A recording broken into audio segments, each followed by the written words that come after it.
Haley, has Jackson left for his business trip? Yes, he left about an hour ago.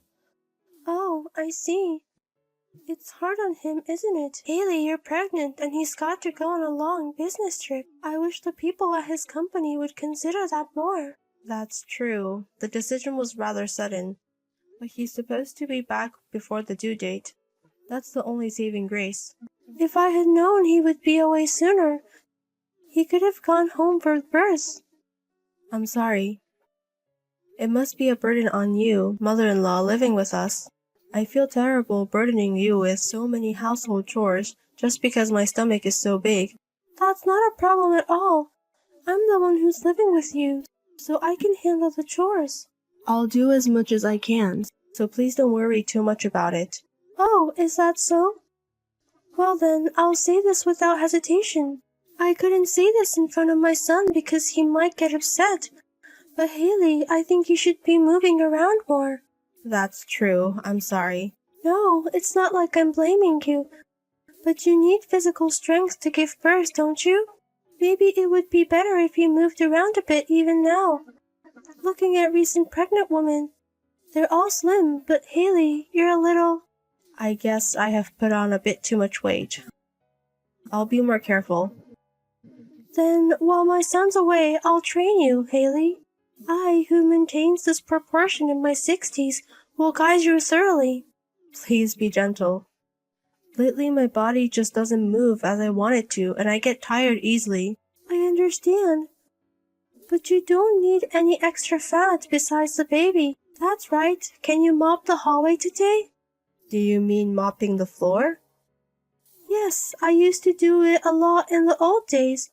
Housework can burn quite a few calories, and it's quite a workout. I see. All right, I'll give it a try.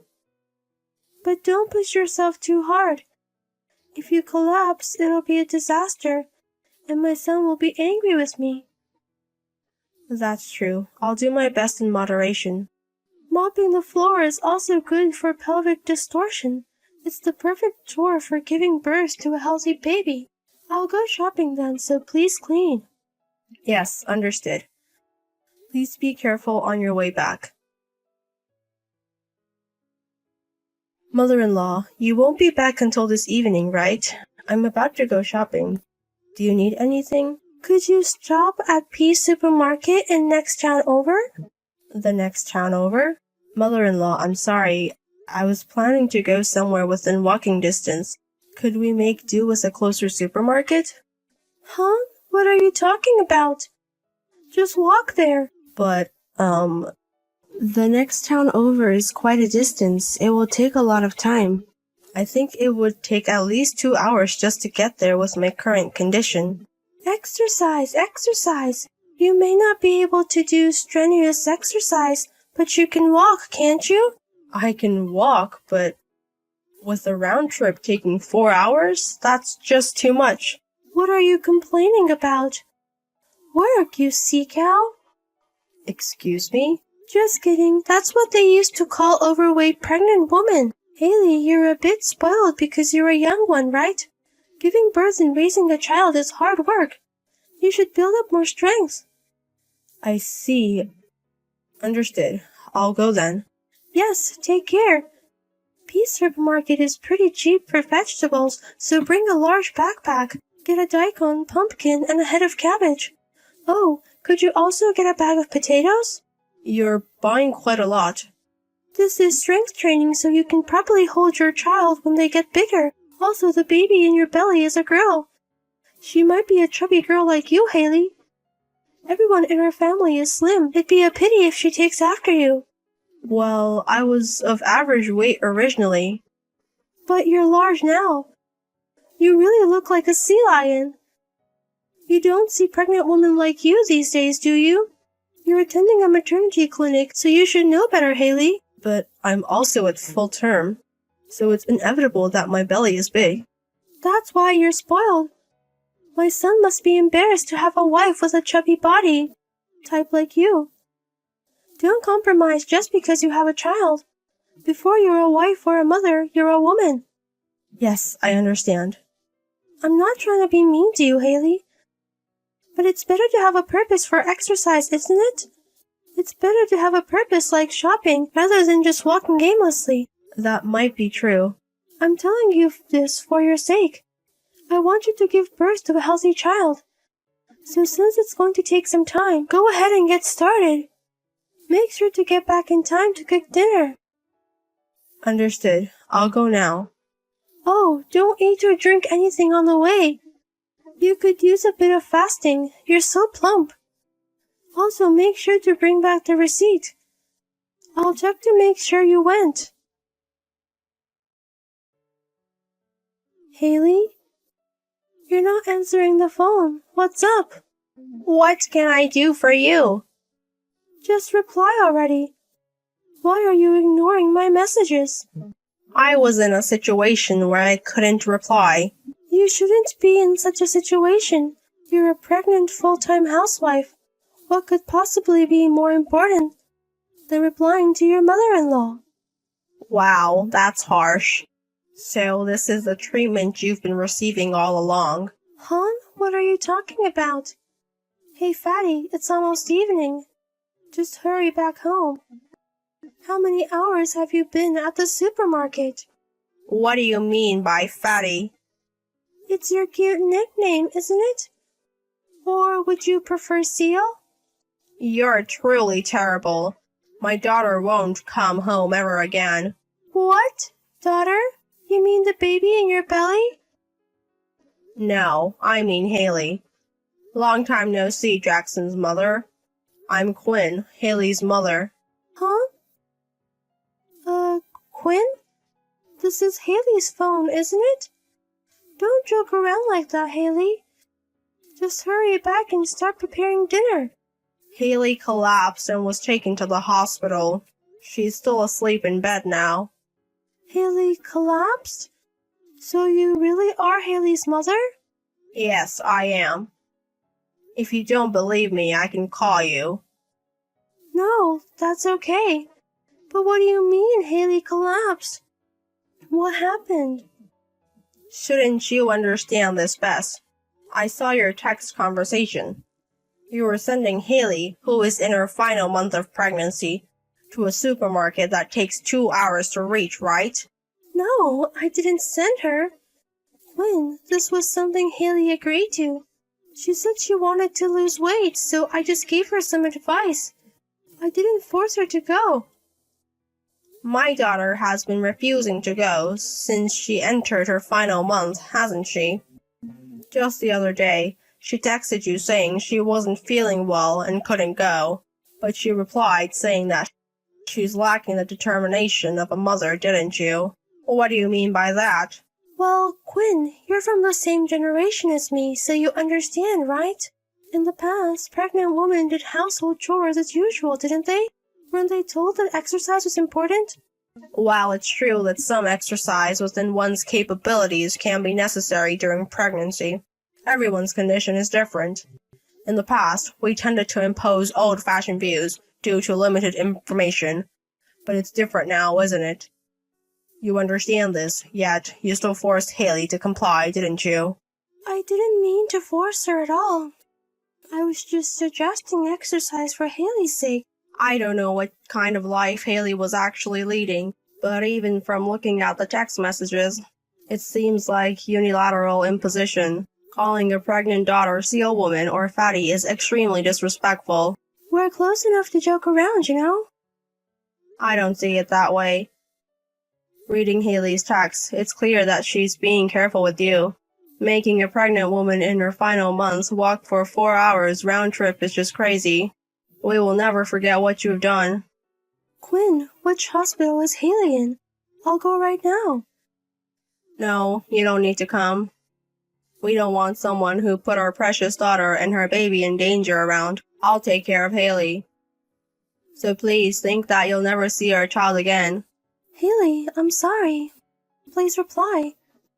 Hello, mother-in-law. It's been a while. Haley, you're not your mother, Quinn, right? Yes, I'm not my mother. Oh, good. You're okay. I've been worried sick. I got yelled at by my son, and I didn't know how you were doing. I see, but the one you're worried about is yourself, right? You're panicking because what you've done has been exposed, aren't you? Don't say such cold things, Haley. I'm really sorry. You know me. I always say what I think, right? I didn't mean any harm when I was giving advice to Haley. Is that so? Then will you tell my son and your mother Quinn properly that we are getting along living together? Those two don't listen to me at all.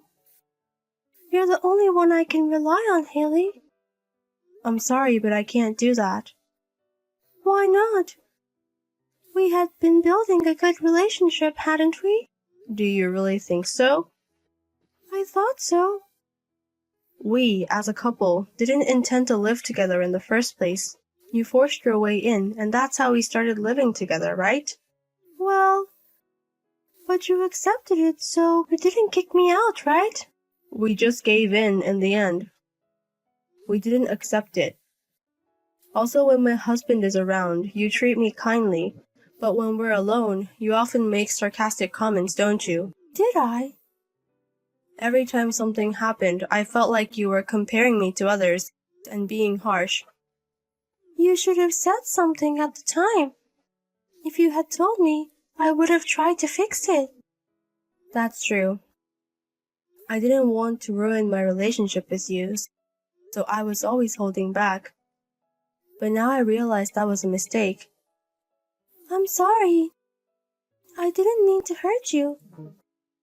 If that's what you truly believe, that's really scary. The bullying got worse after my husband went on a business trip.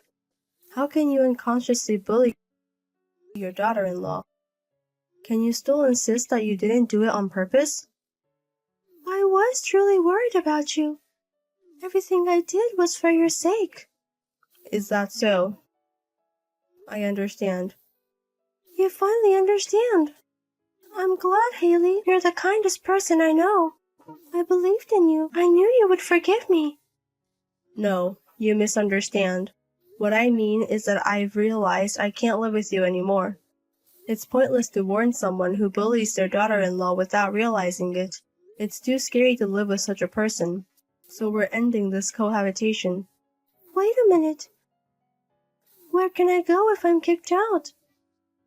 I don't know. You should figure it out yourself. There's almost none of my husband's inheritance left. But there's still some left, right? You should use that money to rent a place and live on your own. Of course, that won't be enough. So you'll have to work for yourself. I'm sorry, Haley.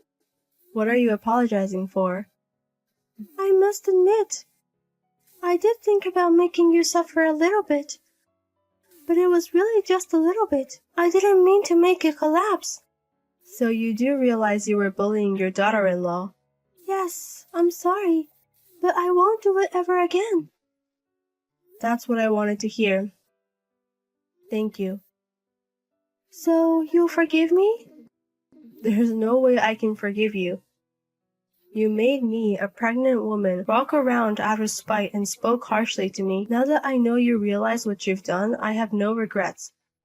With this, I can cut ties with you without any residual feelings. I'm really sorry, Haley, but I was usually nice, wasn't I? Until my son went on a business trip, I never did anything that bad. I promise I'll be a good mother-in-law from now on. Apologizing doesn't put an end to everything. What happened to you, Haley? You were always a smiling and kind daughter-in-law, even though I'm so sorry. Why won't you forgive me? Because I think I've learned a little bit about what it means to be a mother through this incident. In order to protect my precious child, I won't let myself be controlled by you. I'm okay now, so don't worry about me. Your bullying, your advice, even your presence, I've realized that I don't need any of them. After breaking off my cohabitation with my mother-in-law, I returned to my parents' home after giving birth at the maternity clinic. My mother-in-law tried to continue living together until the end, but neither my husband nor my mother would allow it. My mother-in-law was kicked out of the house, and in the end she seems to have rented an apartment nearby. I don't know how she will live from now on, but we have no intention of helping her. I didn't expect that I would be bullied by my mother-in-law, even though she forced me to live together with her. I had a little sympathy for her because she had no place to live, but now I feel nothing. I hope she never approaches me or my daughter again. And when my return home ended, I started living in a new house prepared by my husband. Life with my kind husband and lovely daughter is challenging, but full of happiness and fulfillment. I will never forget my gratitude to my mother and husband who rushed to my side when I collapsed, and to the kind people around me who celebrated the birth of my child. And I will cherish those who care about me, and I will never expose my child to danger again. I've learned that even if I think I should bear it, it can hurt my child. I'm not a very strong person, but I've decided to change for the sake of my daughter. I won't bear what's unnecessary, strive to live a full life of smiles and happiness, and aim to be a strong and reliable presence, just like my mother.